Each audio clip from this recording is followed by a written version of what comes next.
Welcome to Navigating with HIIN from the Hospital Improvement Innovation Network team at the Iowa Healthcare Collaborative. My name is Lana Comstock, and thank you for joining us. This episode is the fourth of our five-part series on PFE. Kady Reese, Compass HIIN, and CMS PFE champion is with us for this next installment. So in our last three episodes, we've talked about discharge planning with patients, how and when to have inclusive conversations with patients about their care, as well as having a champion or responsible entity for patient-family engagement within our hospitals. Kady, thanks again for coming back. PFE Metric 4 is one of the most important metrics of the five, and it's also really the one that frequently takes a little bit more time as well as effort for our hospitals to achieve it. Kady, tell us about PFE Metric 4, what it is, and why it's the most important of all the metrics. Yes, thanks, Lana. So PFE Metric 4 is really when we start to transition this from talking about how we engage with our patients at an episode of care and what we're kind of doing foreign with them, but really in that limited experience. PFE Metric 3 took it to, okay, so how are we doing that within our own facilities? PFE Metric 4 is how we really start to get into that direct patient voice. The intention of that is to how do we make that gap from that immediate episode of care where things can still be high strung, there's lots of emotion, lots of moving pieces to that, to how do we get their voice involved after the fact, when they've had a chance to reflect back on their experience, they've got more information and more experience at their ready. It's also an opportunity to talk to them about the experience of care that they have before being a patient or before anticipating being a patient, and really building off that process. It's also where we bring in family members when we're going through and we're talking about our hospitals and maybe, we're looking at the emergency department and triage and whether or not they need to go to the emergency department, they need to go to urgent care, which we may have co-located right on our campus. Bringing in that patient voice as part of that process to hear them and to say, hey, if we were going to design this process or this system or change something up, what could or should it look like? Get that voice rather than assuming either we have to try to figure out what they're thinking or we have to kind of go through that trial and error over and over and over. Let's be proactive and get that voice involved from the beginning so that way, again, that we can be efficient and effective stewards of our resources and time and efforts.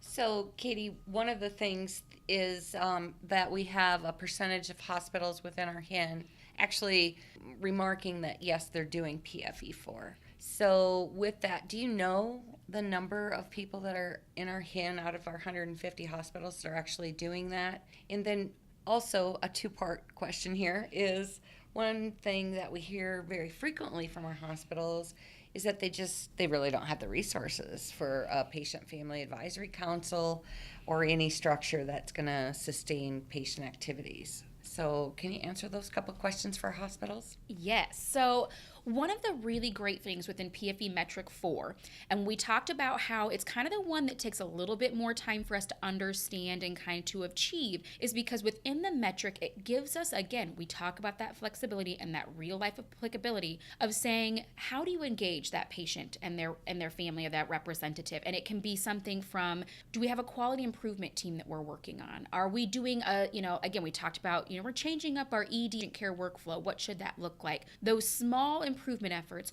all the way to asking, again, we know we've heard this buzzword, a person and family advisory council. So that PFAC buzzword we've heard. So it really gives us this opportunity to go from these small things that are I think of them as a stepping stone, all the way to this more formalized process. And so because we have that flexibility, the vast majority of our hospitals are marking that they are doing something with PFE Metric 4. The difference that we get into is what it means for each one of our hospitals, because marking PFE Metric 4 as an accomplishment for one hospital that's doing it, they have a small quality committee and they've included a patient on that, or they invite patients ad hoc onto that, versus we have maybe another hospital that has a full PFAC, they've got the quality improvement, it looks very diverse.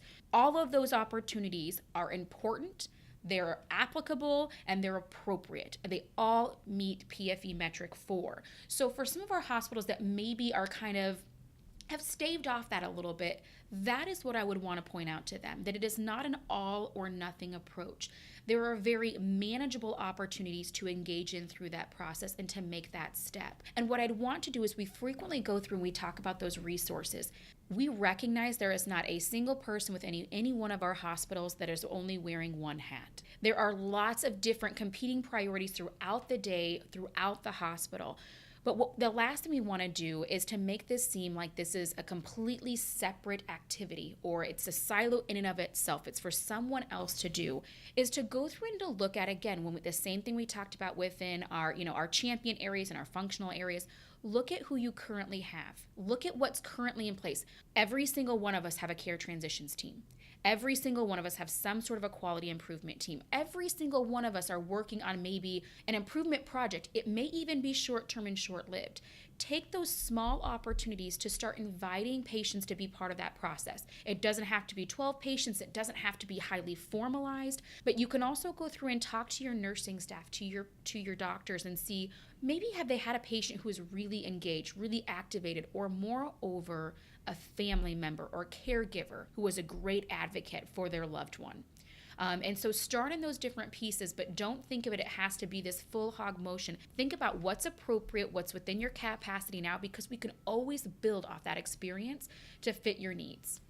That's perfect. And I like the way that you explain it so our hospitals can understand it. And you've given some different ideas on the various sizes of hospitals that are within our HIIN, and I appreciate that. So, Kady, what would be some advice that could give our hospitals that's either that maybe somebody who's just getting started, or maybe it's somebody who's looking to ramp up their efforts with patient representatives? Yeah, I think that first thing is to really evaluate where you are.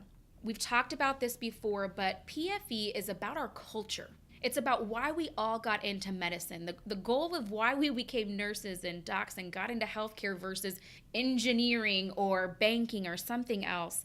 Consider the values that we have within our hospitals and look at our capacity. Again, the idea is that we may very well not have the capacity to do a full PFAC right now. That is completely okay. So let's look at what we do have the capacity for.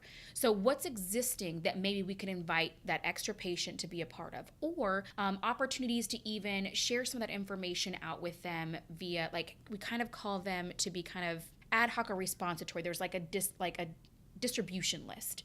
And so they can respond at their convenience.